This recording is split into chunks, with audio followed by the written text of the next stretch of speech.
Welcome to the Wednesday Ask Uncle Lee show, and if this is your first time here, then what we do is people put questions in the comments, I add them to a list, and every Wednesday I answer them to the best of my ability anyway.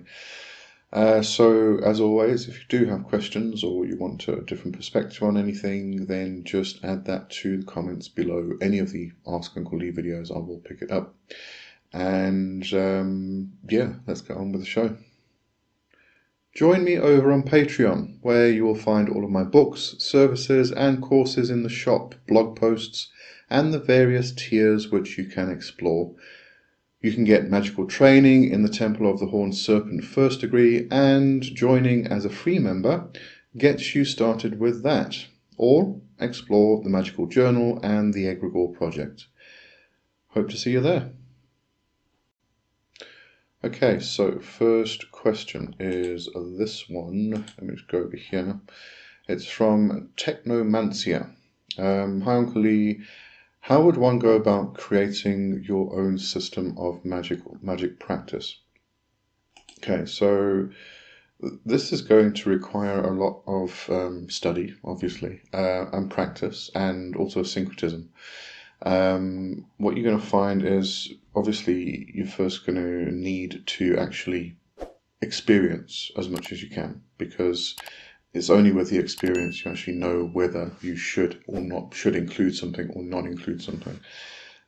Because when you're creating your own magical practice, or it's really your own spiritual path at the end of the day, you know, when we're talking about a magical practice. It's just that you're bringing all of these elements together to form this actual path or practice itself. So really it's going to be, it's quite a simple answer really, is just study, learn as much as you can, practice as much as you can, because you've got to put the learning into actual practice to experience the thing. And then from there, you know what works for you and what doesn't. And all of the things that work for you, you should be at the point there when you actually, you know them inside out, you understand them, you know exactly what it's all about, you know, so you can take those things and syncretically put other things with it in order to enhance, to improve your own understanding of them and your own experience of them. But as I said, you've got to first learn what those things are. You've then got to put them into practice, and you've got to experience them, and you've got to understand them fully before you can do any of that. So it really is just, it's going to be years and years and years of actually doing that and pulling bits and pieces that actually do work for you into your own path, and slowly creating and building that up.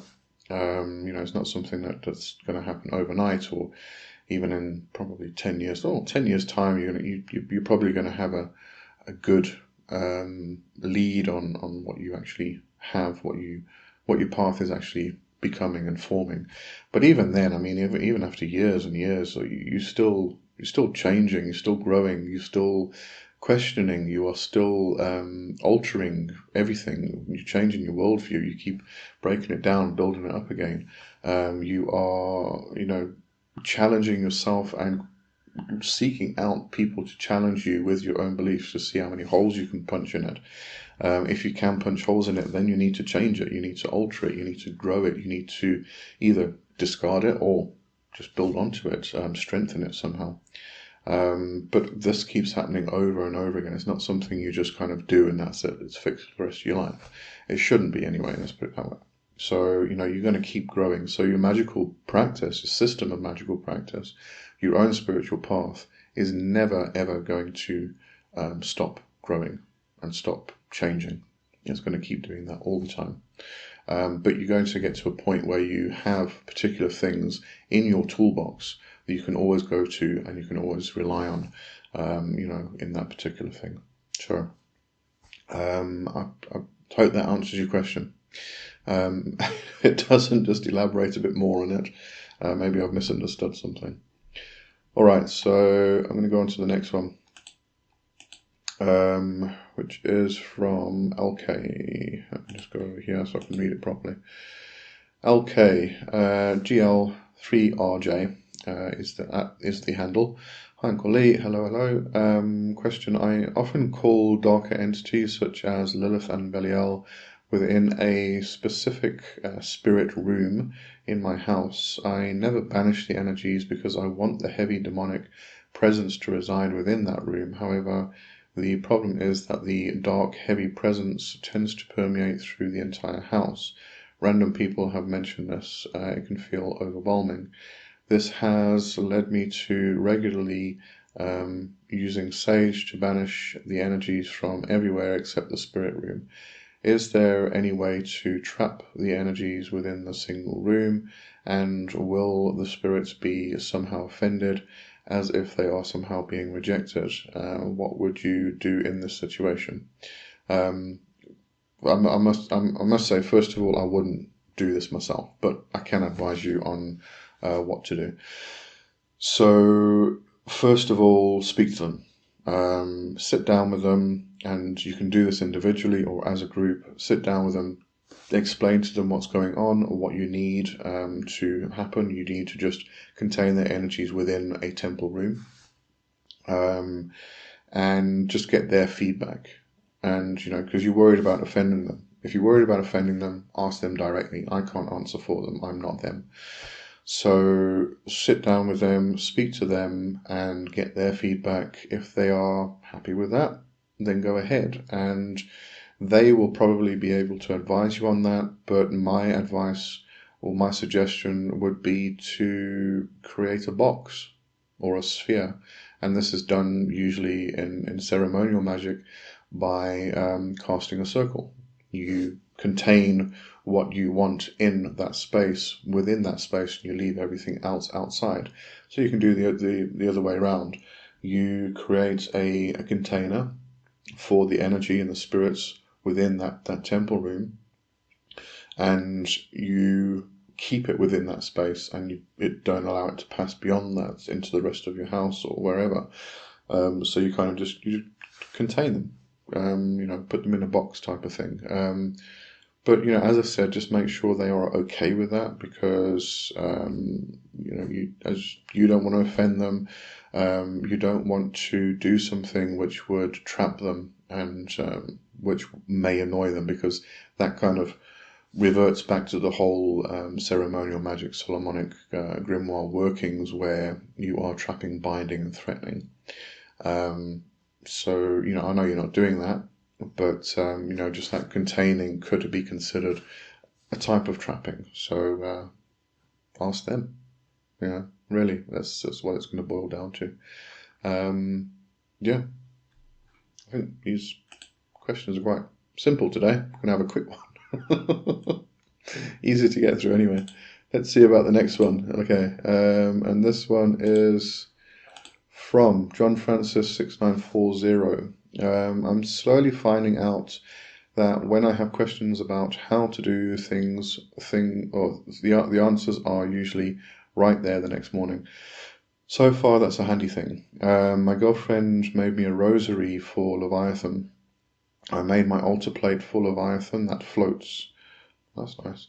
I plan to do the consecration and dedication in the Atlantic Ocean soon, as I only live a few miles from the beach.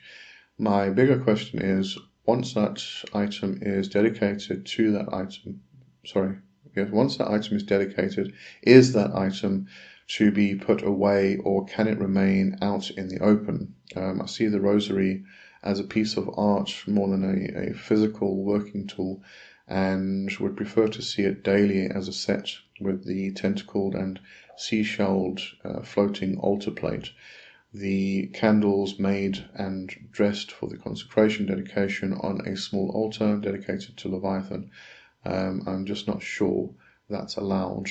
There's no kind of is it allowed or is it not allowed in any of these situations. The best thing is to go with your gut on almost practically everything. I would say go for it. These are items which you have dedicated to a particular deity, a particular entity, and you want to celebrate that. It's not something you kind of want to dedicate to them and then kind of hide away. You want to celebrate that, so you want to bring that into the open and do that. You want to see it every day. I'd say be careful about other people viewing it. If it's in your private space, other visitors don't go into and things like that, that's perfect. But if it's in your lounge or something where visitors are going to go to, you might want to just be careful in that situation. They may want to go and start touching it and picking it up and things like that, which could be viewed as offensive in a manner. I wouldn't say it is really. I think anybody who goes and admires an item which is dedicated to a god or a goddess or an entity, a demon, a primal being,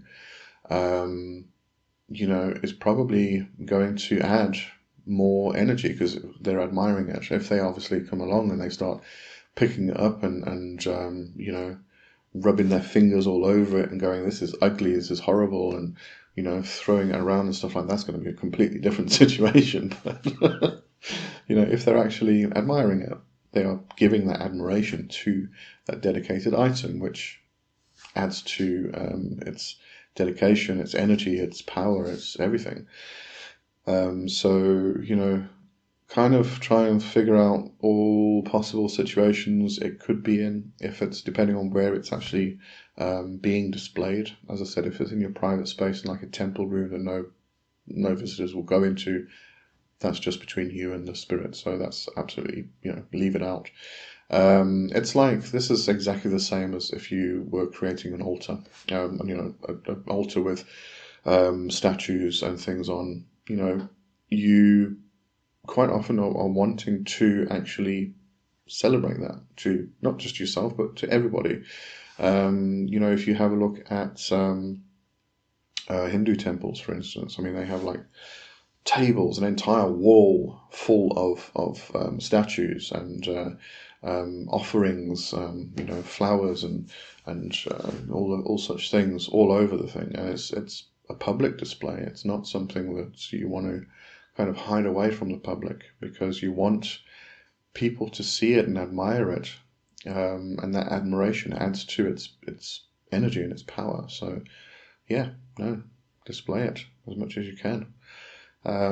If it's, however, you have used the words consecration and then dedication, so it's being dedicated to the spirit as an offering type of thing. But if it's something which is a tool, which doesn't sound like this says, apart from the rosary, the rosary can be used as a tool, as a mala, for instance.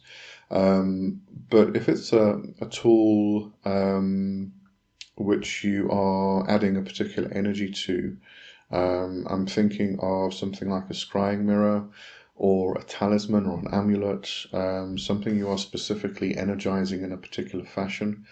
You probably want to going to want to cover that, especially at the end of that particular ritual which you are doing the consecration and the to or with.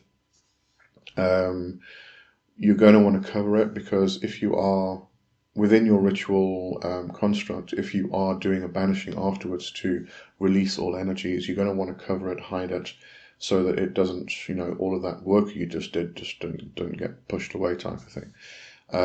With a scrying mirror, you might want to cover it because you need it to remain a portal, and you don't want that portal to be active just in everyday use, walk past it, look into it and fall into it, type of thing.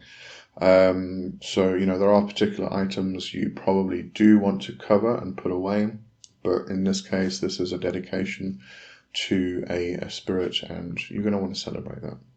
Okay. All right. I think that covers it all. I think this is a quick one today. But if you do have any other questions, put them in the comments. I'll add to the list and get to them. Have a good one, and thanks for watching.